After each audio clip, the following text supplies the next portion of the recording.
Hello guys! Ayusin natin. Yan.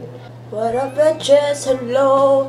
And tayo ay nagpe-prepare na kasi alis ang lolo nyo. Lalagi na naman ako. Makati na naman ang pako. At nabubulol na ulit ako. Tayo po ay pupuntang QC kasi may appointment ako sa MOV. And at the same time, meron tayong pa-surprise get together kay Lola Pam, kay Tita Pam. And ayun, wala, nakakatuwa lang kasi in celebration of her 1 million lifestone? Bes, anong lifestone pinagsasabi mo? Ano to, laro? Milestone. And after na baka umuwi na rin ako, hindi na ako makikitulog kasi nakakahiya na. At the same time, magagawin ako bukas. So, kailangan ko talaga umuwi, mga best cakes. Oh my gosh, nalimutan ko mag-concealer. Okay. So, kita-kitsa lang tayo sa MOV pag nakapunta na ako. Ano nga pala, sa mga bago sa vlog channel, thank you for subscribing though. Kahit nasabog pa yung content dito. Basta extra videos to. Behind the scenes videos. Sana magustuhan niyo yung content ko dito. Let's go! Hello mga vetches! So, nandito na tayo ngayon sa may MOV Aesthetics sa may Scout Tuazon, Quezon City. Oo, nasa QC na ako guys. Medyo mabilis yung biyahe ko ngayon in fairness. Di ko akala yung aabot pa ako ng 11 dito. Akala ko alanganin yung oras na pag-alis ko sa Santa Rosa. Anyways, ayun. Magpapa-Venus ulit ako na treatment. Yung usual na ginagawa ko, wherein, pang ilang session ko na ba to? I think ito yung pangatlo ko. Kasi nga lang natagalan akong bumalik kasi sobrang busy and everything. Magpapakontour tayo ng face para medyo lumiit-lit ang ating mukha at magkaroon tayo ng defined na panga and cheekbones. So, ano nga pala guys, kung hindi nyo alam, meron silang 50% off promo, tapos walang downtime. So, ibig sabihin, after nung treatment, makikita mo agad yung results. So, until February 28, yung kanilang promo and with free consultation siya. Open sila from Monday to Saturday, 10 a.m. to 7 p.m. Magpapa-face slim ulit tayo and contour.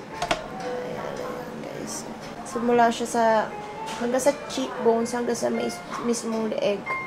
Sa mga gusto magpa-contour ng face, makita yung panga, ayan. It's your time to shine. So, from 5,000 pesos per session, 2,500 na lang. Kung nakikurious kayo, ano yung nararamdaman ko? Mainit yung metal na dinadaan ni ate sa aking face. Pero hindi naman yung nakakapaso ng klaseng init. Kasi gradual yung init niya. Ayan guys, tapos na oh. Tinatanggal lang yung gel sa face ko. And mapula na yung right cheek ko. Lito pa rin sa left and right. Ginanong ko pa. Titingnan natin. Upo ako. Wait lang. Yeah. Mas umangat po yung kabila, no, compared dito. Pero ayan. So, kanina yung temperature daw dito, umabot siya ng 41. Pero wag kayong mag-worry guys. Hindi naman agad-agad na 41 degrees pataas siya. So, mag-a-adjust ka habang tumatagal. Kita mo na agad na gumanon siya, nag-lift siya. So, guys, tapos na ang ating Venus treatment. And, na-lift siya. Nag-V-shape ulit ako. Kita niyan, kita niyan. Ayan. Oh, mas medyo naging sharp na yung baba ko. Yes. And, hanggang sa leg, na-feel ko na medyo nawala yung folds. Pero, still there. Pero, still, oh, diba? Kita nyo, nag-up siya. Mahal na mahal ko talaga itong Venus treatment na to. And, huwag nyo napansinin yung pimple ko sa ilong, okay? So, yun na. Next is, first time ko is magpapa-IPL ako dito. So, ganda oh. Ayan oh. Diba? Lalo na pag nakahiga. Unat na unat. Oh, sharp edge. Try nyo talaga guys, yung Venus legacy ng MOV Aesthetics. Try nyo talaga. 2.5 per session lang siya ngayon until Feb 28. Try nyo na oh. Ayan. Oh, i-expose ko na kiligili ko. Charan! Ganda, oh. May buhok-buhok pa. Hindi pa ako nag-shave, guys. So, pagtiisan niya yan. Pero anyways, ayan. First time ko magpapa-IPL dito. Ayun, mayroon pa rin natitira. Tayo ay balik alindog program. Mag-gel tayo process. Gel po. After ng cleansing, so mag-gel tayo. Kailangan naka-goggles tayo. Yes. Eye protection. Delikado daw kasi ilaw sa mata. Ang lamig dun gel. Oo. So, yun siya yung magiging barrier para hindi mo susunod yung skin. Ay, okay. Shot na tayo ng painless hair removal. After that, Tapos, ay, may shot. Shot. The joke. Then after that, ika-cut na. So, okay. hindi pa natin siya pwede i-cut muna kasi yung hair po yung sasalo. Ah, okay. So, So, hindi So, muna after i-shave. After na lang, Yung hindi tayo treatment. shave cut lang tayo. Apo, Para apo. din maiwasan na ma-damage yung surroundings. Okay. Nakita niyo na yung double chin ko the whole time, pero narinig niyo naman sinabi ni Miss Marian. Bakit parang ang fab ng hair ko? Anyways, ayan, okay na yung aking underarm. Ang bilis lang, less than 5 minutes lang yung aking, treatment. Nagulat ako ganun kabilis. Tapos, para lang siyang ginana ganun, shot lang. Matapos, and ayun guys, tapos na ang aking session. Tayo po ay magbibihis na. Dahil mamaya, meron tayong pupuntahan pa, yung kay Pam. Hindi alam yun ni Pam, surprise yun. And also, before that, baka retouch ako ng aking palak mata dahil scars na to. So, ito na nga guys. Hindi na ako nakatiis. Wala akong kape. Pero, ayun. Papunta na ako sa Ayumi. At tayo ay magpapa-ayos ng extensions natin. And dahil may kape,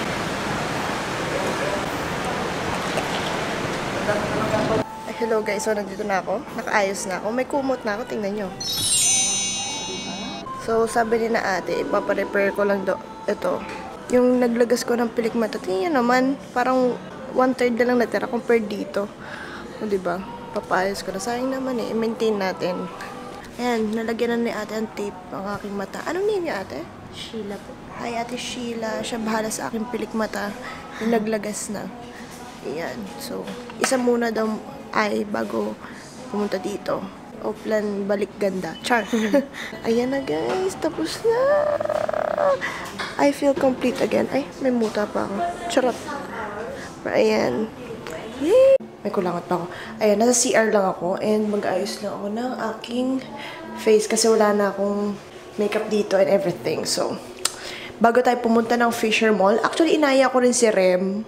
Kung tandaan nyo si Rem sa Iloilo, isa naming friend from Iloilo, nandito siya. So, sabi ko, sama siya sa parang get-together, surprise get-together for Pam. Oh, let's go yung surprise para kay Pam.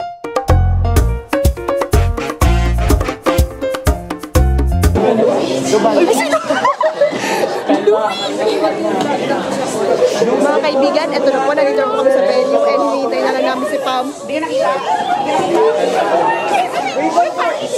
Sige, sige, wait lang. Ito na. Oh my gosh. Ang dami nila. Oh my gosh. Aba,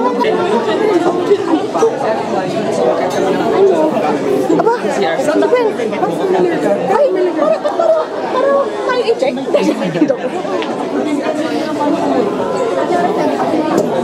Oh, kalma, kalma. Nandito na kami. And andyan si Pam.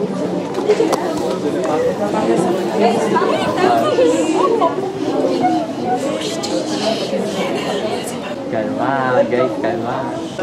Grabe efforts ng mga to. Ng family, kaloka. Ng family. Let's go, family. Pam, ano na? Pam? Pam. Ano na, Pam? Sorry. Kinulang side, kailangan maka... 1, 2, 3!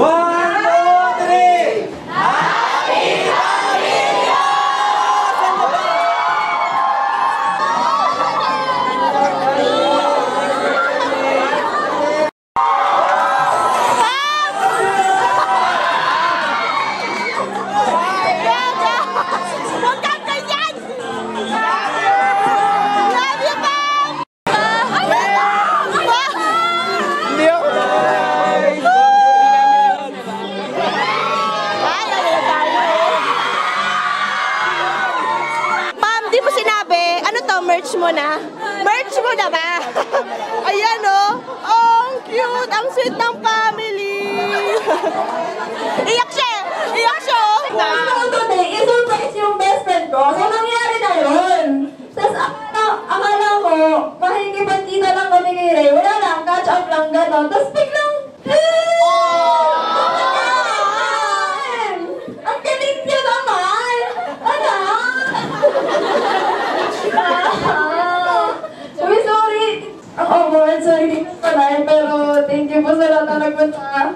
Tsaka sa mga nag-organize. Shana, ang acting ng lahat. Ang pambansang admin, love you.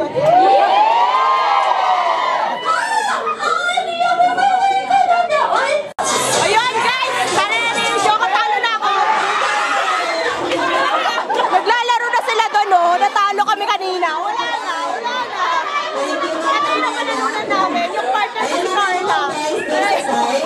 Kasama ko, may ganyan.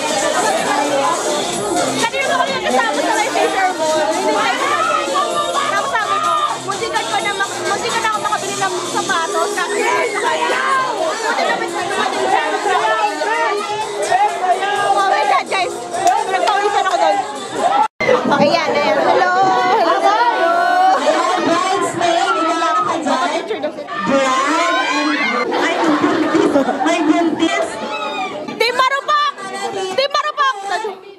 Ano yan? Ano man? Pakyo ka rin! Wala, panalo na Pakyo! So, yun na nga, nagdudugo na yung pimple ko at nakauwi na ako ng bahay. Anyways, guys, ayun, ang saya-saya ng araw na to. Very productive, actually. Umalis ako ng bahay ng mga 8 something, tapos nakarating ako sa appointment ko on time. 2 appointments yun, una sa MOV, tapos sa Ayumi. Tapos, sumunod sa get-together ni Pam, nakapunta rin ako. Thank you guys for inviting me and yung iba kong YouTuber friends sa get-together ni Pam sa kanyang Pam-million na get-together. Ayun, alam naman natin na deserve talaga ni Pam yung 1 million na yun. Sobrang deserve ng babaeng yun. Lahat ng blessings na nare-receive niya. And ayun, congrats kay Pam! Pam, I love you so much from the bottom of my heart.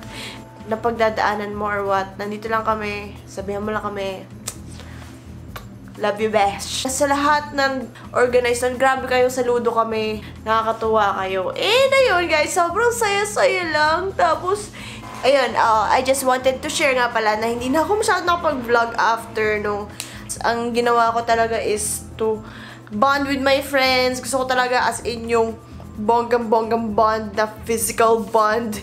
Though, nalimutan ko na tuloy mag-vlog. Napakatino ko talagang vlogger, mga besigay. Though, bitin kasi umuwi rin ako agad.